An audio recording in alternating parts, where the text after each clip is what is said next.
Allison with the Cobb County Public Library System, and today we're going to be reading School's First Day of School. Story by Adam Rex and pictures by Christian Robinson.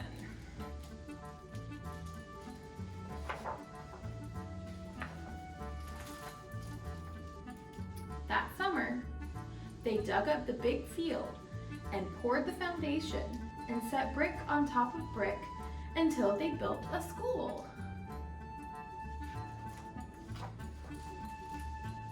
A sign above the door read, Frederick Douglass Elementary.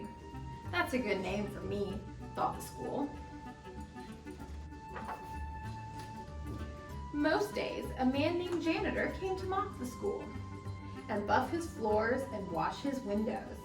This is nice, the school said to Janitor. Just the two of us. Won't be just us for long, said Janitor.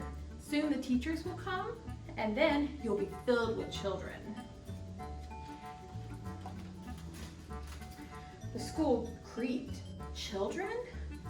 All kinds of children. They'll come to play games and to learn. Oh, said the school. Will you be here? You'll see me after the school day is over, said Janitor. Don't worry, you'll like the children. But the school thought that Janitor was probably wrong about that. Then they came. The children did, and there were more of them than the school could possibly have imagined. They got everywhere. They opened and closed all of his doors and lockers, and drank water from his fountains, and played on his jungle gym. So that's what that is for, thought the school. Some of the older kids gathered by the school's back fence and showed each other their bored faces. This place stinks, said one, and the school gasped. I hate school, said another with puffy hair to the agreement of his friends. The school sagged a little. One very small girl with freckles didn't want to come inside the school at all. Her mother had to carry her. I must be awful, the school whispered to himself. Later, he squirted the puffy-haired kid in the face, then felt bad about it afterwards. He watched the kindergarten kids sit on one of his rugs. The teacher said, as we go around the circle, please tell us your name. There was an Aiden, and a Max, and a Bella, and another Aiden, and an Emma, and a Caden, and a Chloe. The small girl with freckles was next, but she wouldn't speak. She only stared at her shoes until the teacher moved on. I don't like school, she whispered into her lap. Well, thought the school, maybe it doesn't like you either. The children were in their chairs finally, but just as the school was starting to relax, his fire alarm sounded, and all the children exited and walked to the other side of the field and stared at him. He was so embarrassed. He held his doors open for them when they returned. Sorry, he said, as the first child entered. Sorry, sorry, sorry, he told them all, even the girl with the freckles. At 12 o'clock, the school was filled with food. At 12:30, the school was filled with garbage.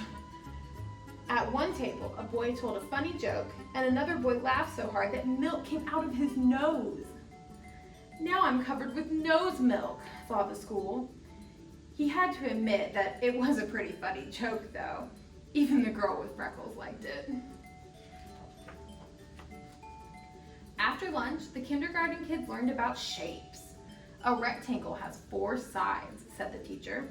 1, 2, 3, 4. And a square has 4 sides too. In fact, a square is actually a special kind of rectangle. Wow, said the school. I did not know that. Afterward, the children made pictures with glitter and paste. The girl with freckles made a picture of the school.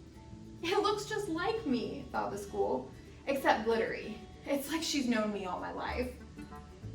Do you think I could have your picture? The teacher asked her. Don't tell anyone, but I think it's the best. The school thought she was probably right about that. The freckled girl smiled when the teacher stuck her drawing onto the school wall with a pushpin. "Ouch," said the school. But he didn't mind, not really. At 3 o'clock, the parents came to pick up the children.